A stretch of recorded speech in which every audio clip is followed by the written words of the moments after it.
Typically in a celebrity trial such as this one, although Murray's certainly not a celebrity, but Jackson was, you'll see a longer jury deliberation. I don't know why. Plus, you've got the California factor. In California, it's always a longer deliberation. It's fraught with mistrial possibilities, and very often it'll turn out exactly the way you don't think it will. That given, it's Friday. You know what that means, Galanos? That means the jury is over and done with the trial. They don't want to come back on Monday. Certainly they wouldn't want to work over the weekend. This jury's not sequestered and they're not going to pull weekend hours. But come Friday around 5 o'clock, you can expect a verdict in a lot of cases. Now, I've had one trial, it was a Friday, it went past 5 o'clock, and I kept telling the judge, they're going to come back, they're going to come back. We kept them in the jury deliberation room till midnight on Friday night and starved them. Finally, about 10 till midnight, I came in the courtroom and I said, okay, let's order them a pizza. And it went bzzz, the buzzer rang, they had a verdict. So courtroom wisdom is they will come back on a Friday because they don't want to come back on Monday. Okay, Nancy, help me out. I'm a simple guy. From what I see, this is still pretty simple. As much as Ed Chernoff has tried, to me it still comes down to he brought propofol into a room. He gave the dangerous sedative propofol in Michael Jackson's room. He left, and Michael died. Am I missing something here? The only thing that you're missing is the defense theory that Michael Jackson self-injected, but after reading the autopsy report in full, a completely objective doctor, the medical examiner, he's not really paid by the defense or the state in this case, says that self-administering in this case is not an option.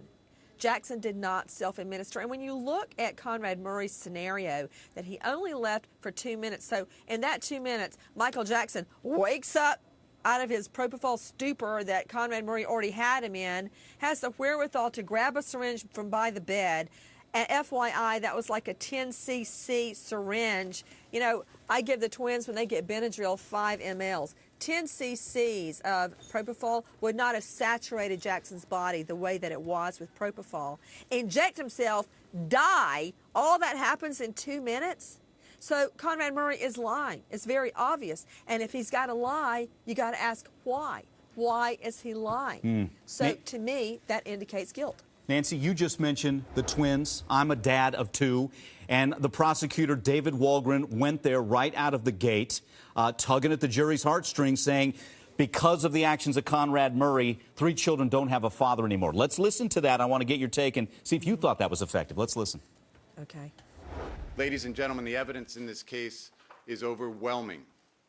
The evidence in this case is abundantly clear that Conrad Murray acted with criminal negligence, that Conrad Murray caused the death of Michael Jackson, that Conrad Murray left Prince, Paris, and Blanket without a father. Was that effective, Nancy?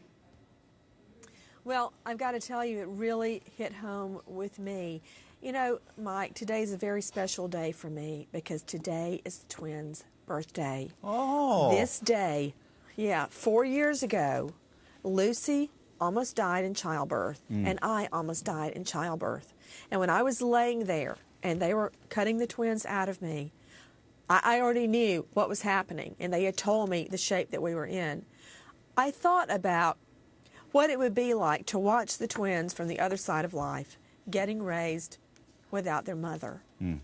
And I will never forget lying there. I could hardly think. I was so weak, and praying that they would not go through life without a mother. And when the prosecutor gave that closing argument and said that right out of the gate as you described, I felt that was his strongest point, because we already know these children don't have a mother. Their mother doesn't want them. They don't have a mother. She's been paid to get out of their life. Now they don't have a father. And if I were on that jury, that would be my main concern. Come on, Galanos.